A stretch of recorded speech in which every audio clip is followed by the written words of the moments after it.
Welcome, everybody, to a new episode of Hank Groff TV. I'm Hank, and I welcome you here.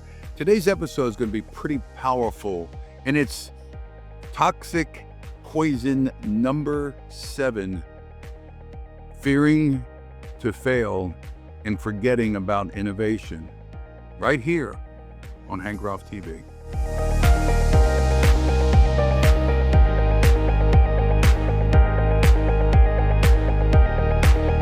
Hey guys, welcome back. Listen, if you haven't done so, make sure that you subscribe to our channel, smash that like button, share it with friends. Most importantly, use the information. We want you to be a great leader.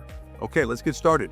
So we are talking today about toxicity number 7. Now, if you've been following our playlist, you know about the 10 toxic leadership habits that poison teams and tribes. What is a team? What is a tribe? It's anything that you're a leader of. Are you a leader of a church? It's a tribe. Are you a leader of a military battalion? That's your team. Are you a vice president of a bunch of people? Okay, you get the message, right? You are in charge of someone. And so we are discussing these various topics, and today we're on number 7, and it's one that's really near and dear to my heart because I think there is a problem in our modern society that we have a tendency to expect perfect results all the time with no mistakes ever made and like pure profits, perfect shareholder value, and success. However, we don't honor those who take risks, and instead we punish people instead of promoting innovation. That's a big problem.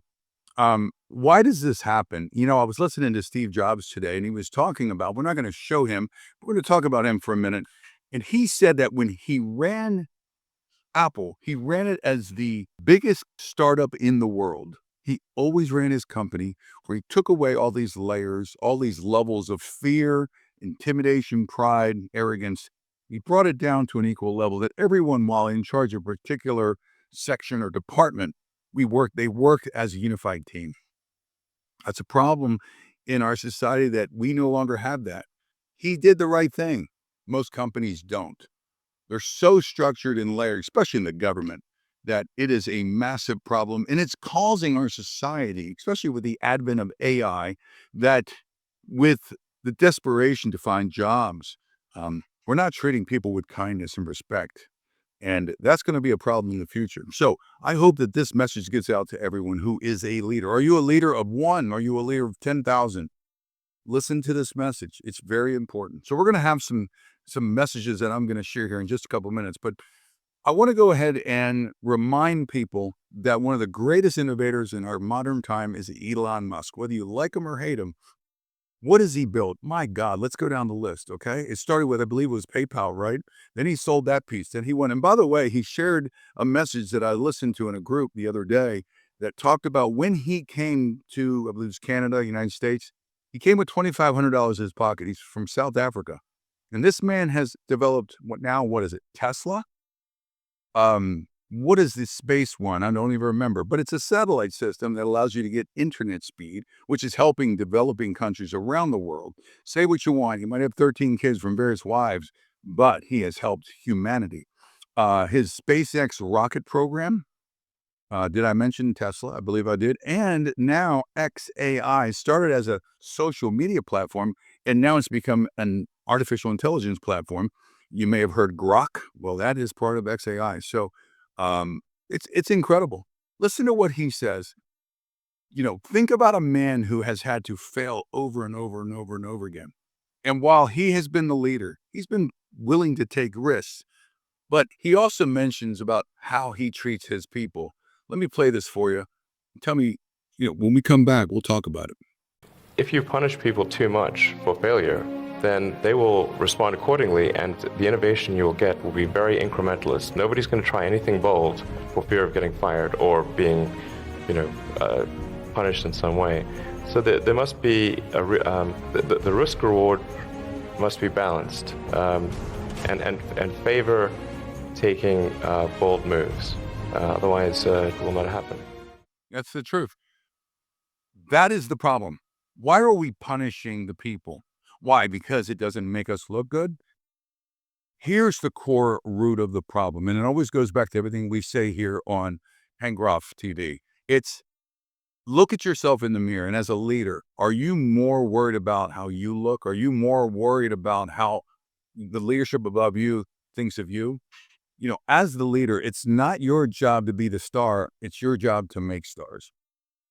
I heard that from a great leader many years ago. Um, I encourage you to think about what Elon just said, and that is the fact that if you aren't,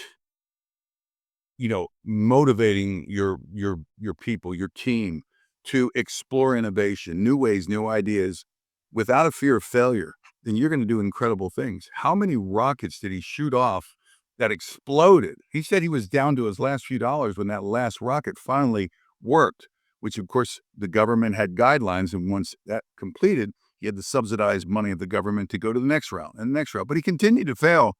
Today, SpaceX is the world leader in space exploration and providing services all throughout the globe.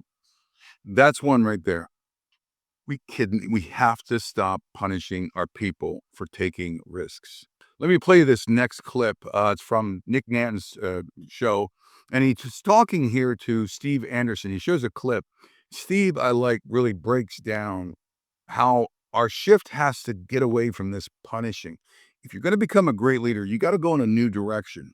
You've got to begin to really acknowledge those people that you can recognize are willing to put them up into leadership because they weren't afraid to take that next step. Let's see what he says here. I think in business, where we talk about the need for innovation, the problem is that you got to be right? We punish the failure that absolutely is required in order to be able to invent new things.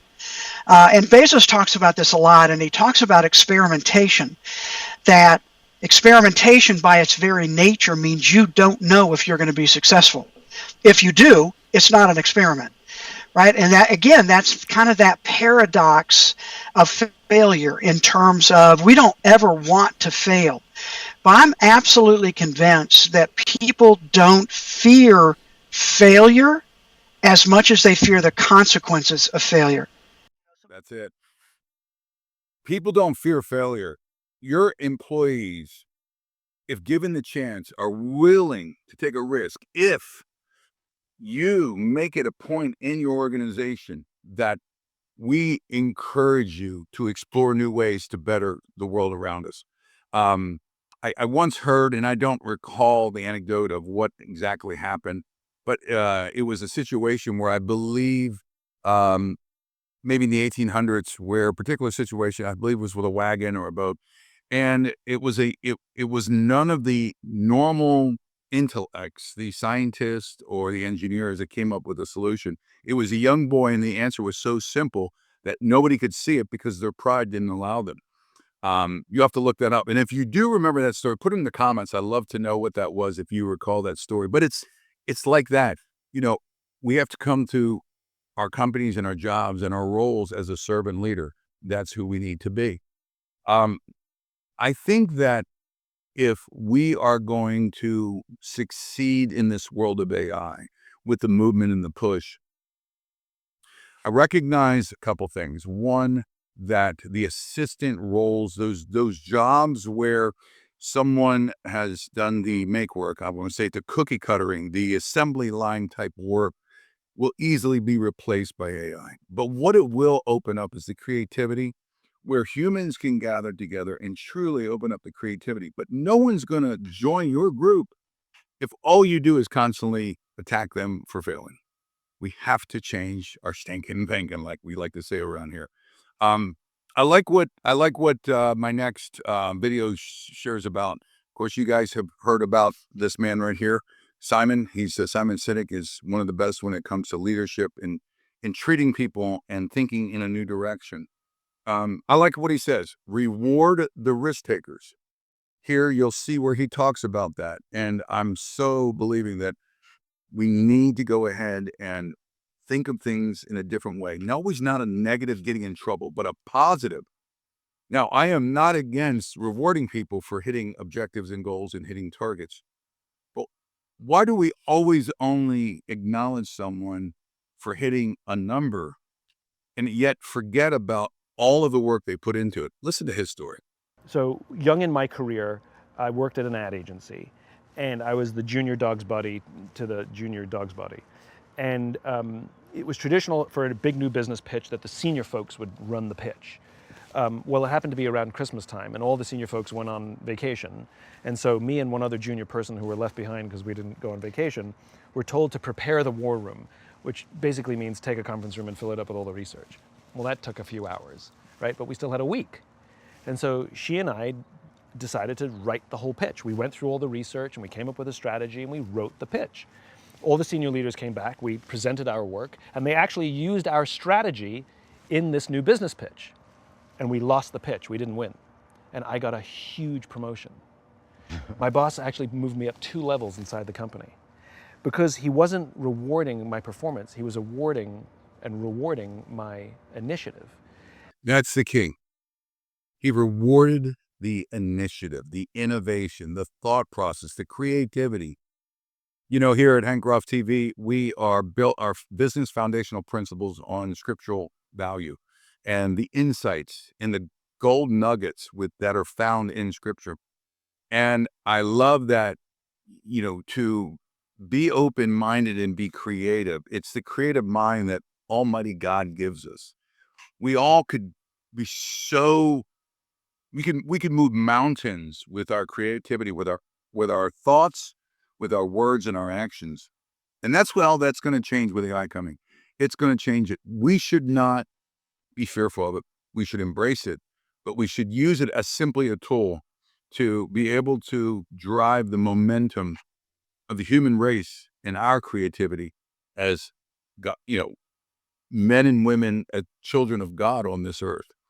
I think it's really great that, you know, he failed, but he was rewarded with 2 more levels of position because someone in that organization, some leader, recognized he took the risk, he took the chance. It probably was a great meeting, but got overwhelmed by, you know, a more professional company. But the fact that he took that risk.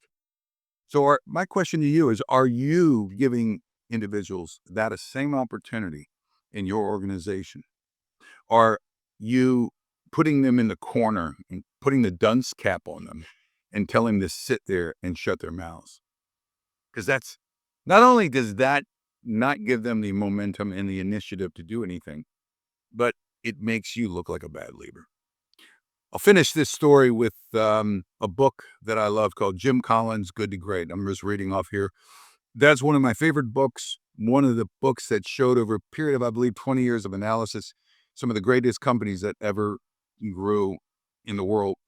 And he speaks about, now I was a big traveler for many years. I still travel a bit. I'm a big Marriott fan. Shout out to Marriott. But I'm particular admiring of Ritz-Carlton and their nature and their structure. And it says here that Ritz-Carlton's leader at the time, which was Horst Schultz, the co-founder and former president, was known for establishing a culture of excellence and high standards in customer service, which enabled the Ritz-Carlton, now part of Marriott, to achieve significant recognition. It says that his focus involved redefining the employee's role from servant to professional in service, encouraging initiative and risk-taking for the sake of exceptional guest experience, aligning with the concept of people taking risks to improve the company. I don't think it's any more clear than that. If you're a great leader, the greatest asset you have at your company or your people, I would encourage you strongly to rethink how you lead and to make it a point that when you go to work every Monday through Friday, you realize that the greatest asset you have are the people around you who are willing to take risks, not for just the betterment of the company, but for the betterment of everyone who works there. Hope you like this episode. Hope it's meaning some impact to you. Go out, take that initiative, make that next action plan and that battle step to get out there and make that happen. Be the best leader you can be. Next week's going to be a good one. Poison number 8. You're going to want to hear about it. Stay tuned. Make sure you like, subscribe, keep watching our channel, and we'll see you next time. Take care.